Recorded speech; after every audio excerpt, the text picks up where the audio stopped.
The Life and Sad Ending of Joan Davis. Josephine Joan Davis was born June 29, 1907, in St. Paul, Minnesota.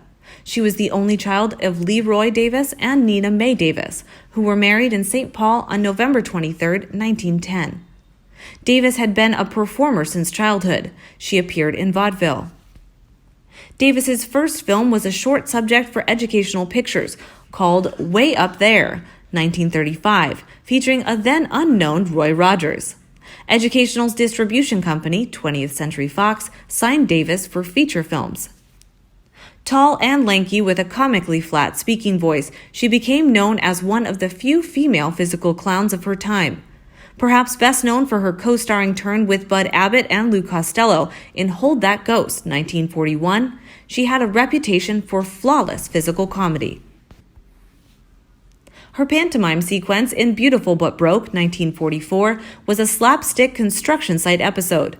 She also featured in Tailspin, 1939, as a supporting actor for the women's Bendix air race circuit. She co-starred with Eddie Cantor in two features, Show Business, 1944, and If You Knew Susie, 1948.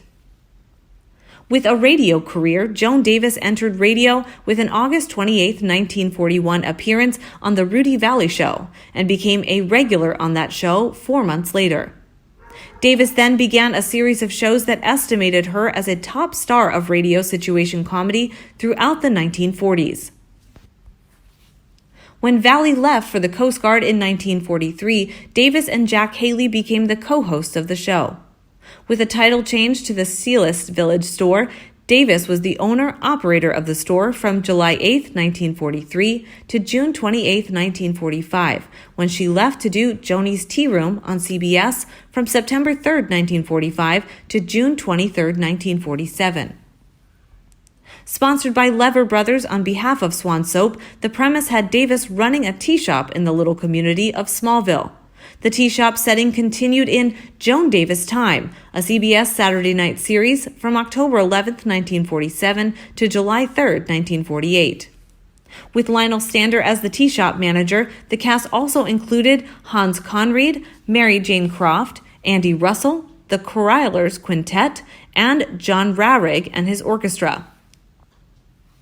Leave It to Joan ran from June 4th to August 22, 1949, as a summer replacement for the Lux Radio Theater, and continued from September 9, 1949 to March 3, 1950. She was also heard on CBS from July 3rd to August 28, 1950. She was a frequent and popular performer on Tallulah Bankhead's legendary radio variety show, The Big Show, 1950 to 1952. Davis was also a regular on Eddie Cantor's Time to Smile program. In her television career, Davis was the star of the unsold pilot Let's Join Joni, which was recorded in 1950. The proposed series was a television adaptation of Leave It to Joan. When I Love Lucy premiered in October 1951 on CBS television and became a top-rated TV series, Sponsored wanted more of the same. I Married Joan premiered in 1952 on NBC, casting Davis as the manic wife of a mild-mannered community judge, Jim Backus, who got her husband into wacky jams with or without the help of a younger sister, played by her real-life daughter, Beverly Wills. Davis was also one of the show's executive producers. I Married Joan did not achieve the rating success enjoyed by I Love Lucy, but during its first 2 years, it received moderately successful ratings, even cracking the top 25 for the 1953-1954 season. However, by the start of its third year, not only were the ratings beginning to slip, but Davis began experiencing heart trouble. As a result, the series was canceled in the spring of 1955.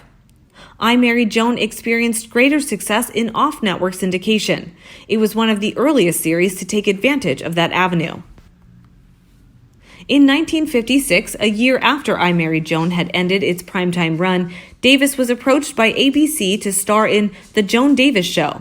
The premise of this proposed series had Davis playing a musical comedy entertainer who had raised her daughter on her own. Davis used her real name as the lead character. With her personal life, in 1931 she married Cy Wills. They divorced in 1948. They had a daughter, Beverly Wills, an actress. Sadly, on May 22, 1961, Davis died of a heart attack at the age of 53 at her home in Palm Springs, California. She was interred in the Holy Cross Cemetery Mausoleum in Culver City, California. Joan Davis has 2 stars on the Hollywood Walk of Fame, one for her contribution to the motion picture industry at 1501 Vine Street, and one for radio in the 1700 block of Vine.